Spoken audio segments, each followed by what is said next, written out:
অহংকারী জায়গা আমি আল্লাহর দরজায় হবে না।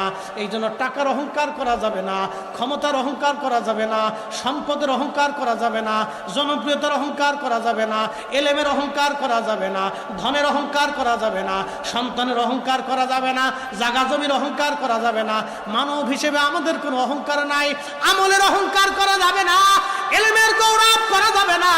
আমরা মানুষ, আমাদের কোনো অহংকার নাই। অহংকার একমাত্র আল্লাহর। অহংকার কার? আদম সফিল্লাহ অহংকার করলো, আল্লাহর সাথে তর্ক করলো। আল্লাহ রাব্বুল আলামিন বলেন, দূর হয়ে যা, বিতাড়িত হয়ে যা, আমি আল্লাহর দরজায় আর তোর কোনো জায়গা নাই। তার মানে আজাজিল যা করলো আমাদের উল্টা তাই করা লাগবে।